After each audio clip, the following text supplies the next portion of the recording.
Olá, meus amigos, meus irmãos. Aqui estamos mais uma vez para o Evangelho no Lar do Grupo Espírita Garimpeiros da Luz, Natal, Rio Grande do Norte. Sejam todos bem-vindos. É com muita alegria que aqui estamos para esse nosso encontro semanal, que é o encontro da família com Jesus. Um momento maravilhoso de estarmos reunidos, conectados, voltados para o Cristo Jesus. Não esqueçamos o recipiente com a água a ser fluidificada pelos guias espirituais durante o nosso estudo. Fiquemos, portanto, em harmonia nesse momento, com o coração voltado para a espiritualidade, voltado para a figura magnânima de Jesus. Então, meus amigos, vamos fazer a nossa leitura preparatória. O livro Via de Luz, Espírito Emmanuel, pela psicografia de Chico Xavier. É a mensagem 176. O caminho. Eu sou o caminho, Jesus. João, capítulo 14, versículo 6.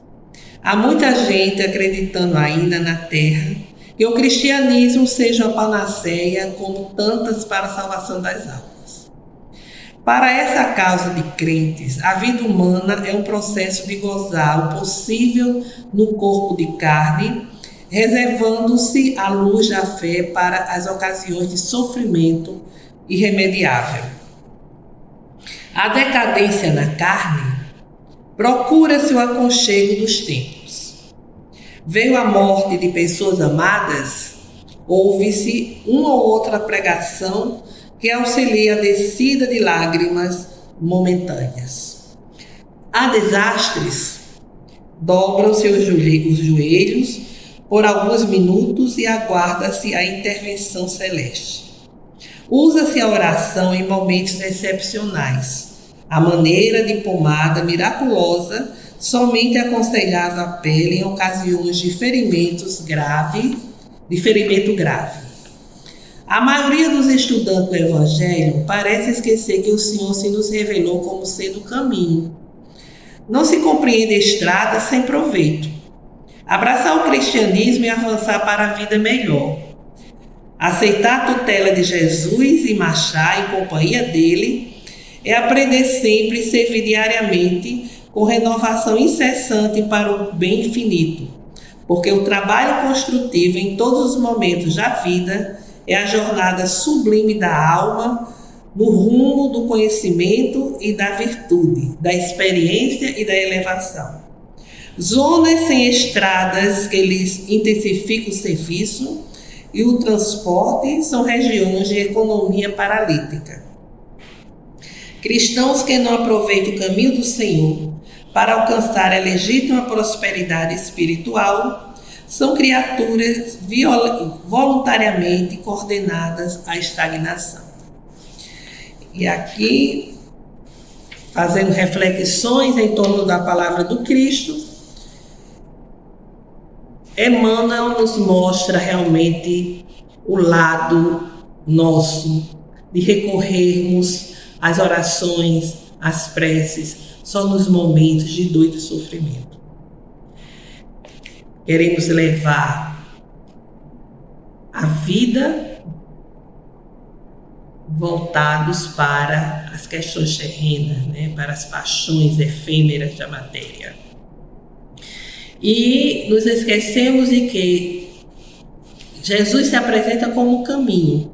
Então precisamos percorrer esse caminho com Ele. E percorrer esse caminho para termos uma vida melhor é exatamente vivermos conectados em sintonia com os seus ensinamentos, vivenciando os seus ensinamentos. Porque de forma contrária estaremos parados, estagnados.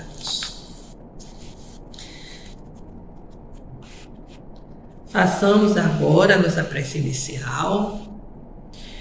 Vamos elevar nossos pensamentos, os nossos corações ao alto, nos conectando com os benfeitores da vida maior. Senhor Jesus, Mestre amado e amigo, aqui nos encontramos mais uma vez reunidos em torno do vosso Evangelho, buscando levá-lo para a nossa vida com a fé, com a esperança, com força, com fortaleza que são necessárias ao enfrentamento das adversidades da vida terrena. Ajuda-nos, Divino Mestre, a compreender as vossas lições e nos fortalece para que venhamos a colocar os vossos ensinamentos em prática na vivência do nosso cotidiano, vencendo nossas más tendências para que possamos vencer as nossas aflições. Sê conosco, Jesus, agora e sempre. Que assim seja. Bem, meus amigos, hoje vamos dar início ao estudo do capítulo 24. Não ponhais a candeia debaixo do alqueire. Evangelho segundo o Espiritismo, os itens em referência são os itens 1, 2, 3. Candeia sob o alqueire. Porque fala Jesus por parábolas. É um texto evangélico bastante rico em ensinamentos. Ninguém acende uma candeia para pô-la debaixo do alqueire. Ponha, ao contrário, sob o candeeiro, a fim de que ilumine a todos os que estão na casa. Mateus capítulo 5, versículo 15. Ninguém há que depois de ter acendido uma candeia, a cubra com um vaso ou a ponha debaixo da cama. Ponha sobre o candeeiro, a fim de que os que entrem vejam a luz.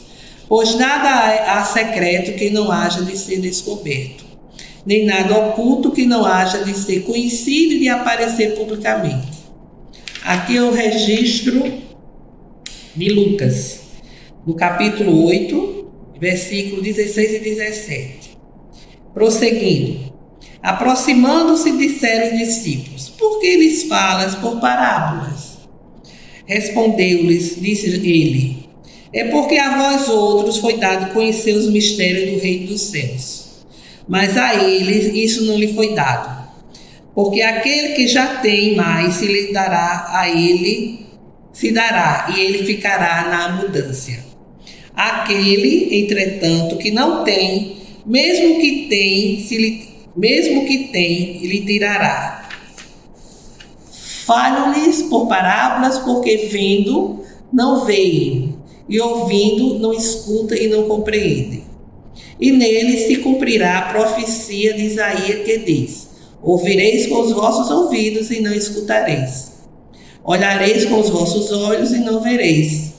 Porque o coração desse povo se tornou pesado, e seus ouvidos se tornaram surdos e fecharam os olhos, para que os seus olhos não vejam e seus ouvidos não ouçam, para que seu coração não compreenda e para que, tendo-se convertido, eu não os cure. Mateus capítulo 13, versículo 10 a 15. Vemos aqui que Jesus se utiliza da figura de uma candeia, que é uma lâmpada da época, e do candeeiro, onde se coloca a candeia, que é uma lâmpada, para nos falar da autoiluminação. A palavra alqueire é uma palavra que se refere a uma antiga medida de capacidade para cereais.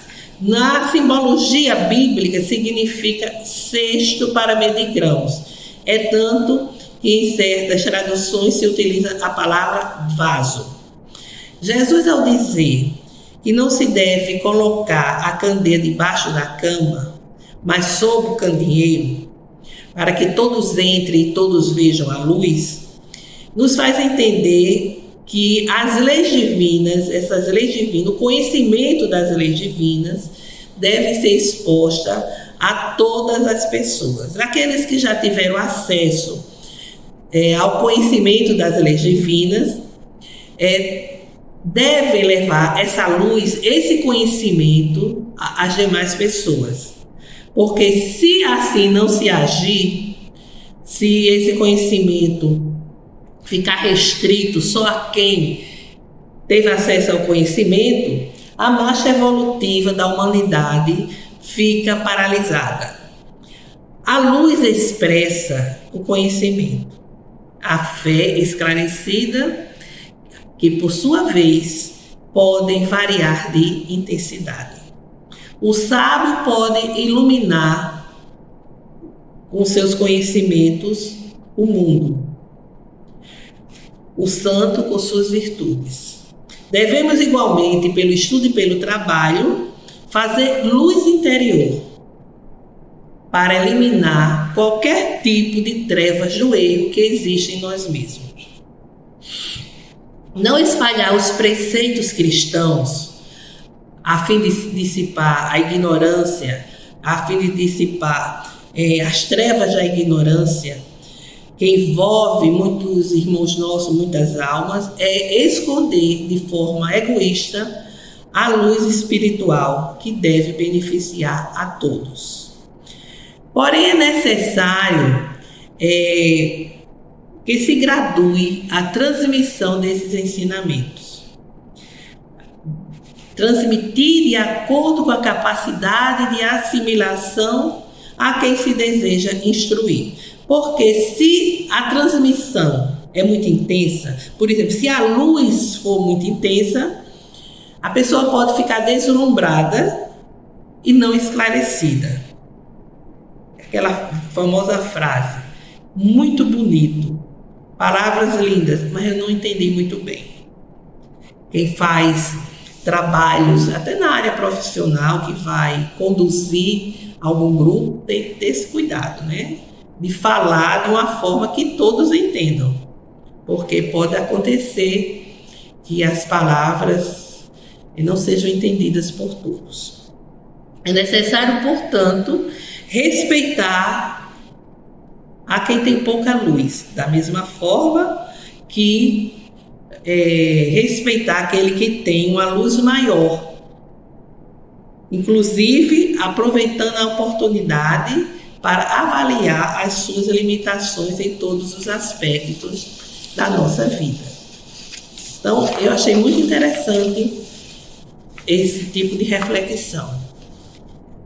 Você vai adquirindo conhecimento, vai se iluminando, vai vencendo os erros, as trevas que nós possuímos. Isso não pode ficar retido.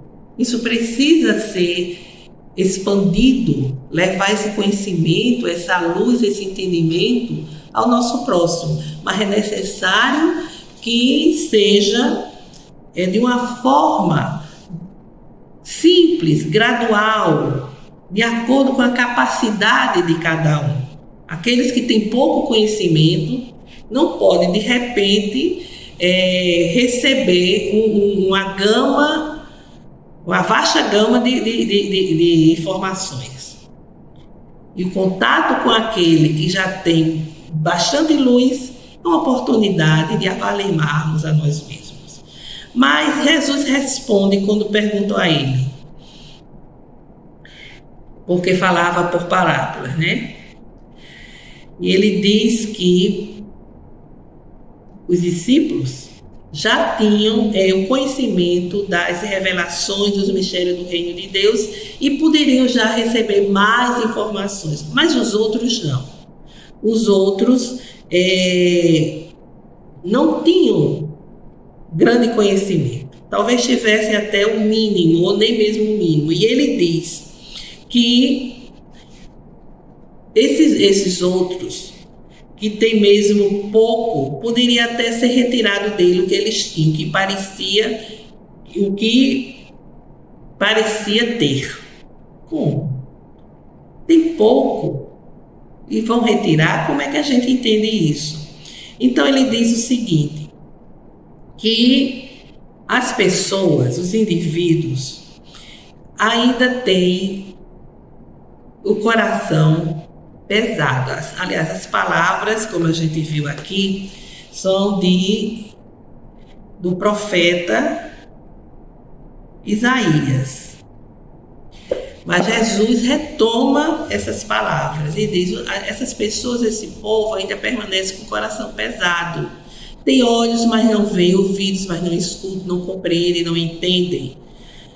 Então, muitos, inclusive, persistem em não querer ver, em não querer ouvir, em não querer tomar uma decisão, a não se converterem, porque temem que, sendo convertidos, não serão mais curados, ou seja, querem ser beneficiados apenas, né? Querem apenas receber a cura para os seus males.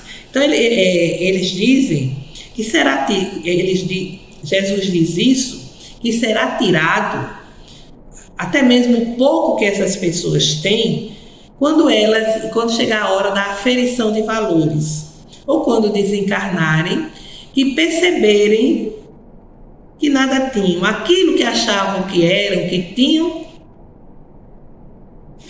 era tudo ilusão. Por que isso? Jesus se refere aqui, fica entendido, que muitas vezes nós achamos que já somos verdadeiramente cristãos, que não precisamos acrescentar mais nada, que já temos o indispensável, necessário, mas só que nada nos pertence.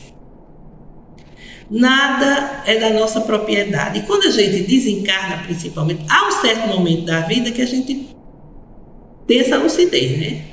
A gente percebe, poxa, eu não sou o que eu pensaria que fosse.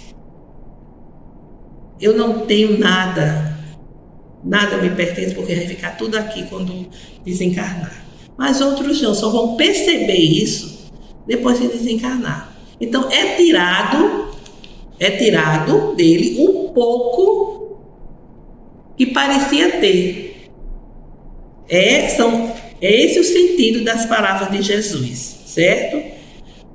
E muitas vezes a opção é nossa. A gente não quer se converter, a gente não quer ter o trabalho de se converter, de se enfrentar, de enfrentar a si mesmo, enfrentar as suas imperfeições, as suas inferioridades, para se melhorar. Mas desejamos que... Aí a gente não quer escutar a verdade, a gente não quer ver a realidade, né? Porque quer só ser beneficiado quando necessitarmos do amparo da cura do alto. Então é nesse sentido que Jesus fala do retirar. Os discípulos já tinham tido acesso aos mistérios do reino de Deus, mas lá na frente a gente vê que alguns até chegaram a ficar indecisos, inseguros, né? Mas eles já tinham acesso aos mistérios do reino de Deus e poderiam receber mais, mas aqueles outros não tinham maiores conhecimentos, não tinham maiores ensinamentos, não tinham tido ainda acesso às verdades da vida espiritual, que permaneciam cegos, surdos, sem compreender e sem se esforçar para vencer essas barreiras. Mas a parábola também frisa algo bem interessante. Jesus diz que não há secreto, nada há de secreto que não venha a ser revelado.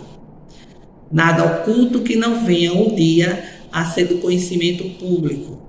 E isso, como a gente entende? Isso é uma alusão ao processo evolutivo das aquisições paulatinas e gradativas.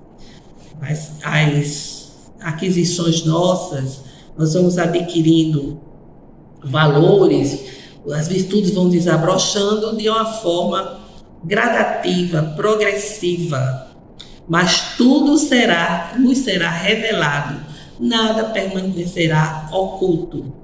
Além disso, a gente não deve esquecer que as revelações ocorrem conforme a determinação da lei divina. A lei divina se encarrega do momento propício para fazer chegar até a humanidade as informações. E cada ideia tem um tempo para ser amadurecida e de se propagar. Então, meus amigos, a criatura humana também tem a possibilidade de ser pelo seu próprio esforço e tendo conhecimento das verdades, né? Tem pessoas que buscam. E a espiritualidade inspira a criatura humana em suas pesquisas, em seu trabalho, em seus estudos, para que tenha acesso a fatos, às informações relevantes, não só para a pessoa mesmo, mas para o mundo como um todo. Então, quando Jesus diz que nada que é oculto irá permanecer oculto, nada que haja, tudo que é secreto vai ser descoberto, é nesse sentido, que a marcha da evolução, a marcha do progresso, que é uma lei divina, vai fazer com que tudo isso venha a ser revelado, tudo isso venha a ser colocado para a criatura humana, porque faz parte do caminhar evolutivo da humanidade. Agora, o conhecimento das verdades superiores é um conhecimento que deve ser compartilhado, né? Ele não pode ser guardado para a pessoa de uma forma egoísta. E não deve ser empregado para a dominação do próximo. Quantas vezes o conhecimento que uma pessoa tem, a pessoa usa para manipular os seus semelhantes, para dominar os semelhantes a agir de acordo com os seus princípios. Não revela exatamente o que é para ser revelado, o que a pessoa necessita para ser esclarecida. Por exemplo, a pessoa tem subordinados, os trabalhadores sob a sua responsabilidade. E vem, como nós tivemos e ainda estamos, uma pandemia apavorante. E o patrão, uma pessoa esclarecida, uma pessoa orientada, não esclarece aos seus trabalhadores sobre o que está acontecendo. Vem a vacina. As notícias de que as vacinas prejudicam.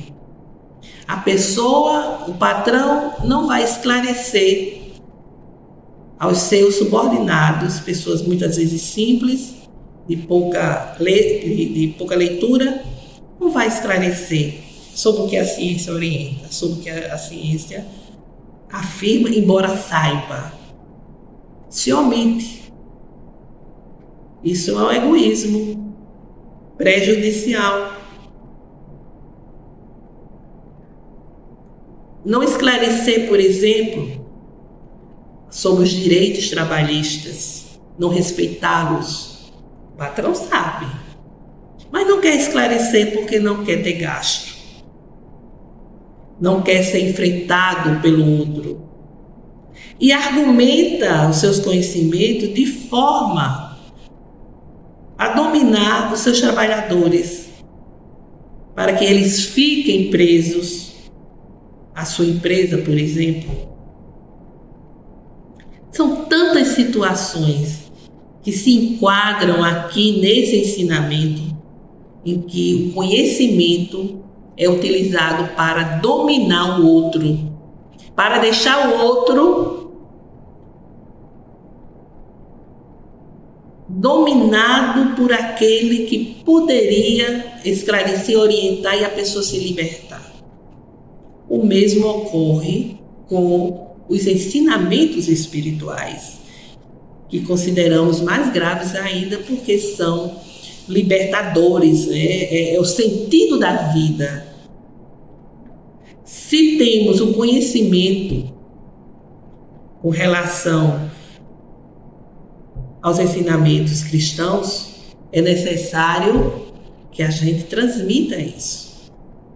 Uma pessoa que convive com outras, um grupo, seja lá qual for, e ali você vai detectar pessoas vingativas, cheias de ódio, desejando vingança, mas se dizem cristãs. E você sabe do ensinamento de Jesus, da necessidade de fazer o bem, de perdoar, de fazer ao outro que desejamos que nos seja feito. E tendo a oportunidade, é necessário transmitir, orientar, pegar o evangelho, vamos aqui ler, leia, reflita. Não podemos nos omitir. Que isso não seja um conflito, que isso não seja um momento de discussão negativa, mas de orientação. Porque nós estaremos contribuindo para edificar os nossos irmãos, conduzindo-os à senda do aperfeiçoamento, o que irá favorecer maiores revelações, porque aí outras revelações virão à medida que a pessoa for tendo acesso a essa ou aquela orientação espiritual, consequentemente outras virão à tona. Então, meus amigos, isso é de extrema importância quando Jesus nos diz para não colocarmos a luz embaixo da cama, embaixo do cesto, né, ou do vaso, porque a luz ela precisa iluminar o ambiente. Então, se temos alguma luz, algum conhecimento espiritual, isso deve ser levado para outras pessoas, para iluminar, fortalecer outras pessoas e não ficar de uma forma egoísta, reservado só a nós mesmos. É necessário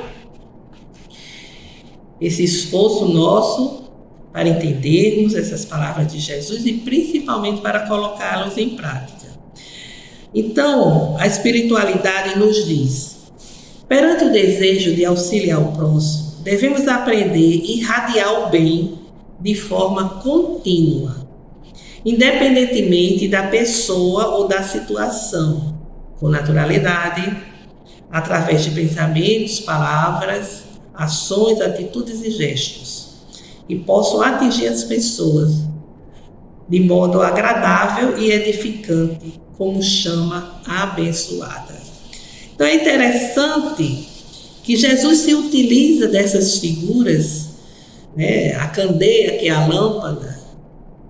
Talvez muitos jovens não saibam nem o que é candeeiro.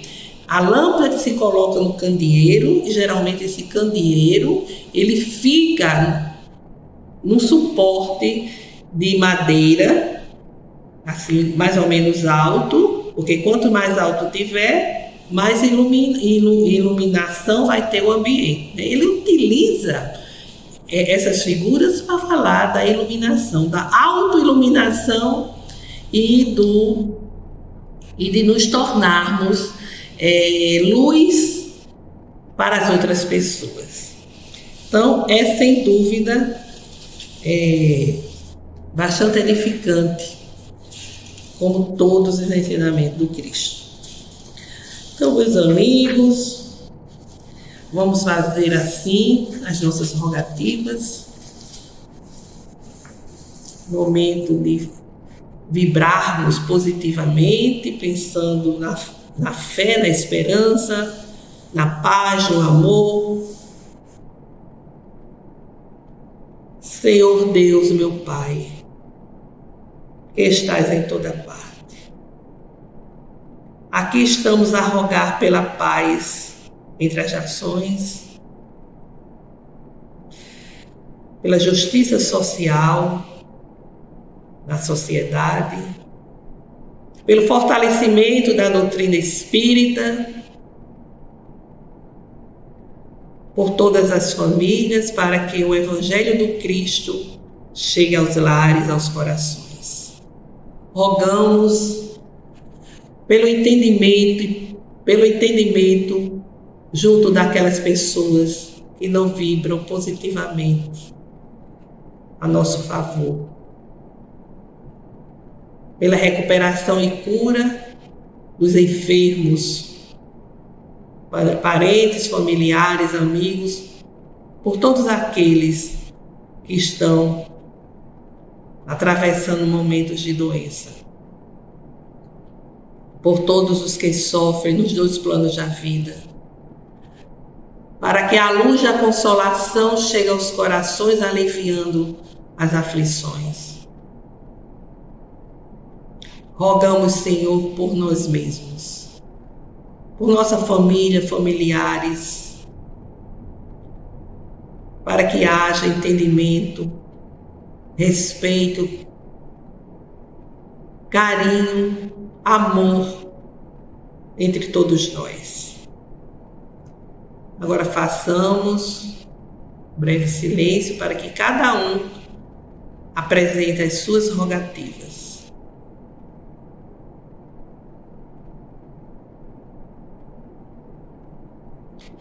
Senhor Deus, derramai sobre todos nós as vossas bênçãos curativas, que essas energias envolvam a todos nós, higienizando o nosso ser, limpando das energias negativas, dos miasmas, para que possamos ter as nossas forças restabelecidas, reequilibradas, necessárias ao enfrentamento dos desafios da vida terrena.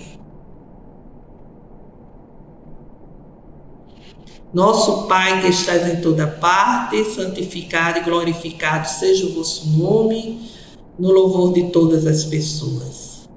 Venha a nós o vosso reino de amor e sabedoria, seja feita a vossa vontade acima dos nossos desejos, aqui na terra e nos ciclos espirituais.